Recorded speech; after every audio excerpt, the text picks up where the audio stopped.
그런데 충청 지역 앞서 말씀드렸죠. 비구름이 지금 내려가면서 충청 지역에도 또 남부지방도 좀 많은 비를 뿌리고 있는데 충청 지역 특히 청주의 상황이 심각하다고 합니다. 허지원 변호사님. 맞습니다. 갑자기 내린 폭우로 인해서 이런 모습까지 포착됐다고 하는데요. 영상으로 만나보시죠. 네, 어젯밤 충북 청주시의 한 아파트 앞인데요. 지금 아파트 주민 수십 명이 지금 자세히 보시면 나와서 양동이나 바가지를 들고 물을 퍼내고 있는 장면입니다.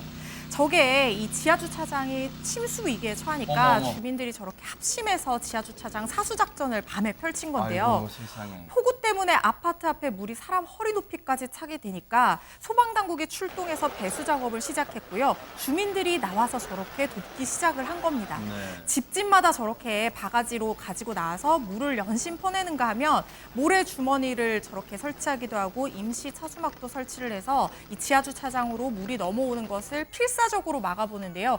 그런데 덕분에 해당 아파트는 성공적으로 침수를 방어했다고 합니다. 세상에. 이건 진짜 기적입니다. 주민들이 만들어낸 기적이에요. 최준범 그렇죠. 교수님. 맞습니다. 네. 주민들이 만드는 기적이죠. 조그만 힘이지만 힘을 합치면 기적을 이루어낼 수 있다는 걸 네. 보여준 것 같아요. 사실 어젯밤에 청주에 얼마가 되냐 224.3mm가 내렸어요. 세상에. 엄청나게 많은 비가 내렸거든요. 네. 그러다 보니까 지하주차장이 침수될 위험성이 있고 그러면 지하주차장에 주차하는 차들은 또 어떻게 하겠어요. 네. 복구가 안 되거든요. 그래서 소방서에 일단 신고를 합니다. 소방차가 와서 배수 펌프로 물을 뽑아내는데 역부족이에요. 네. 그러니까 가능한 한 안간힘을 다 쓰고 모든 집에 있는 바가지, 양동이 다 들고 나와서 네. 그 차수막도 설치했거든요. 모래주머니도 주민들이 설치하고 네. 그리고 물이 더 이상 지하주차장에 들어가지 않도록 필사적으로 막아서 결국은 막아냈다. 세상에. 기적이 일어났다고 볼 수 있을 것 같습니다. 대단합니다. 정말 뭉치면 못할 게 없다는 걸 여실히 보여주셨는데 이 주민분들이요. 근데 해당 아파트 주민들이요. 이렇게 똘똘 뭉친 데는 또 다른 이유가 있다면서요, 최명규 원장님. 2017년 7월에 엄청난 기록적인 폭우가 있었을 때 물이 침수가 되면서 피해를 굉장히 많이 당하셨대요. 아, 이곳이요?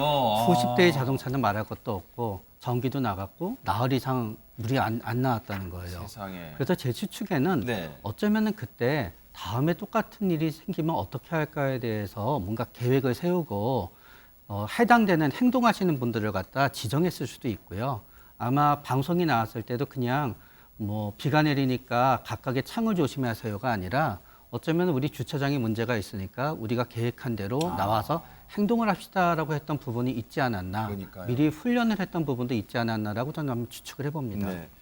지금 비구름 때 정체전선이요 충청과 또 남부 지방에 내려가면서 많은 비를 뿌리고 있다 보니까 김현주 평론가님 사실 하늘을 막을 수는 없기 때문에 뭔가 대비책을 잘 세워야 할 것 같아요. 그렇죠. 정말 그 수도권에 굉장히 그 레이더상 꺼멓게 표시될 정도의 강수 전선이 그냥 거기서 그쳤으면 좋은데 그렇죠. 이게 이제 점점 남하하면서 이제 충청 오늘 아침에는 전북까지 네. 이게 날이 밝으니까 시설 피해가 속속 드러나고 있기 때문에 네. 그리고 또 침수 지역도 많이 발생하고 있고 네. 그렇기 때문에 물론 그 해당되는 행정 당국이나 이 지자체 입장에서는 바짝 긴장을 해야 되겠죠. 그리고 또 주민 입장에서도 가능하면 피할 수 있도록 피해를 최소화할 수 있도록 모두가 힘을 합해야 될 텐데 네. 다행인 것은 수도권과는 달리 인명 피해는 아직 발생하고 있지 않다는 점입니다. 더 이상의 피해가 발생하지 않도록 똘똘 뭉쳐서 합심해서 이 위기를 잘 극복해 나가야 될 것으로 생각이 됩니다. 특히 이번 폭우가요 뭐 꼭 다 그런 건 아닙니다만 밤 사이에 내린 야행성 폭우가 지금 많다고 합니다. 그러니까 속수무책으로 손 쓸 겨를도 없이 속수무책으로 당하는 경우가 많아서 피해가 커지고 있습니다. 정말 대비를 잘 하셔야겠어요. 그런데 서울, 경기, 인천, 즉 서울, 경기, 인천에 폭우 내렸을 때 특히 서울에 폭우가 내렸을 때 강남 일대에요. 서초구에서 한 남매가 맨홀에 빠져서 실종됐다는 안타까운 소식 전해드렸는데 세상에 너무너무 안타까운 비보가 들려왔습니다. 허주연 변호사님. 네, 안타깝게도 이 남동생이 숨진 채 발견됐다는 소식이 전해졌습니다. 서초구에서 지난 8일 밤에 정말 엄청난 폭우가 내렸었죠. 이때 전체가 물에 잠겼다고 볼 정도로 정말 심한 상황이었는데 그렇죠. 그때 이제 실종됐던 누나와 같이 실종됐던 40대 남성이 있었는데 네. 이분이 어제 오후 3시쯤에 이 실종 지점으로부터 한 1.5km 정도 떨어진 한 정문 앞에 있는 버스 정류장 근처 맨홀에서 숨진 채 발견이 됐다고 합니다.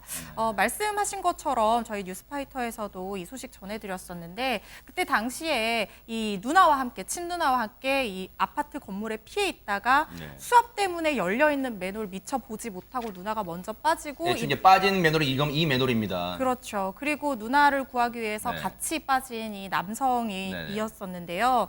근데 같이 빠진 이 50대 여성이 누나는 아직까지는 지금 발견되지 않고 있는 상황이라고 하고요. 네. 그동안 사실 맨홀에 물이 많이 차 있었기 때문에 사람이 들어갈 수가 없었어요. 아하. 그래서 수중 로봇까지 투입해서 이 수색을 진행을 했었는데 어제는 물이 좀 빠져서 이 수색대가 투입돼도 충분한 상태가 돼서 수색대가 현장에 들어가서 봤더니 이제 구조 대상자가 있었다는 겁니다. 소방당국의 관련 내용 좀 들어보시고 이어가 보도록 하겠습니다. 동작 구조대하고 특수 구조대가 직접 현장 내부로 들어가서 수색 중 발견하였습니다. 어제는 로봇이 투입이 돼가지고 현장 수색을 하였고 오늘은 대원들이 직접 들어가서 현장 수색을 하던 중에 맨홀 안에서 발견을 하였습니다. 지금 방부청론 같은 그런 부분에 보게 되면 그런 나뭇가지라든지 이런 사물들이 좀 많이 떠내려가는데 맨홀 안에 남아있는 상태였습니다. 그분에 대한 지금 수색 작업은 계속 실시하고 있습니다. 다시 처음부터 실종된 그 위치부터 해가지고 다시 또 차근차근 수색을 진행을 할 수밖에 없는 상황이고. 너무 안타깝습니다. 그런데 지금 서울 서초구 지금 실종자가 서울, 경기, 강원에서도 이제 나왔는데 모두 지금 서초구에서만 4분의 실종자가 있었는데 지금 안타깝게 한 분은 이 싸늘한 주검으로 발견됐고요. 지금 나머지 그럼 실종자 3분에 대한 수색 작업은 어떻게 되고 있을까요? 지금 현재 수색이 진행되고 있는데요. 세 분의 경우를 말씀을 드려보면 일단 지난 8일 날 오후 10시 49분쯤에 50대 여성이 건물 앞 맨홀에 빠지는 사고가 있었고요. 네. 실종된 상태로 지금도 자꾸 수색이 이루어지고 있는 상황이고요. 또 9시 40분경에는 50대 남성이 지하 1층으로 내려간 계단에서 물에 휩쓸려 가지고 지금 실종된 상태로 알려지고 있고 또 한 분은 40대 남성이신데 소유 차량의 침수를 확인하러 지하 주차장을 갔다가 급류에 휩쓸려 실종이 되셨습니다. 네. 정말 안타까운 일이고 빨리 이분들을 찾아내기를 바라고요. 저기 지하 주차장이나 이런 데 또는 차가 물에 휩쓸려 갔을 경우는 절대로 거기 가서 차를 구하려고 하시면 안 되고요. 그냥 포기하시고 집으로 돌아가시는 게 맞다. 이렇게 말씀을 드리고 싶습니다. 지금 수도권 지역은 비가 소강 상태입니다만 앞서 말씀드린 것처럼 충청과 남부지방은 지금 많은 비가 내리고 있어요. 그렇다면 며칠 전 서울, 경기 일대, 강원 일대 그 물난리, 침수 사태가 충청과 남부지방에서도 재현되지 않으려는 법이 없는데 지금 이런 맨홀 사고 방지하려면 뭔가 맨홀 뚜껑이 뭔가 열리기 전 징조가 있을 거란 얘기가 있습니다. 안지준 기자님. 네, 서울 관내에 무려 27만 개가 넘는 맨홀이 있습니다. 뚜껑의 무게는 40에서 100kg가 되고요. 튀어올랐을 때 굉장히 위험하다는 거죠. 국립재난안전연구원의 실험에 따르면요, 몸무게 30kg 어린이, 50kg 여성, 70kg 남성이 맨홀 뚜껑에 서 있어도요, 시간당 30ml 이상만 쏟아지면 이 뚜껑이 열릴 정도라고 합니다. 자, 지금부터가 중요합니다. 네. 그러면은 전조 현상이 어떤 것인지 첫 번째, 맨홀 뚜껑에서 공기 빠지는 소리가 날 때입니다. 그리고 두 번째는 뚜껑이 요동칠 때, 마지막 세 번째는 하수가 역류해 분수처럼 솟구칠 때는 이 뚜껑이 열리기 직전이기 때문에 즉시 대피해야 한다는 거죠. 여기서 하나 더 질문이 나올 수 있습니다. 이미 물이 들어서서 바닥이 보이지 않는다. 맨홀이 보이지 않을 때는 어떻게 해요? 라고 질문할 수 있는데 네. 전문가들은 일단 비가 올 때는 최대한 통행을 하지 말 것을 얘기하고요. 부득이하게 통행을 할 때는 건물에 최대한 붙으라는 겁니다. 왜냐하면 맨홀 뚜껑이 도로 한복판에 있기 때문에 건물 쪽으로 붙으면 위험을 최소화할 수 있다고 조언했습니다.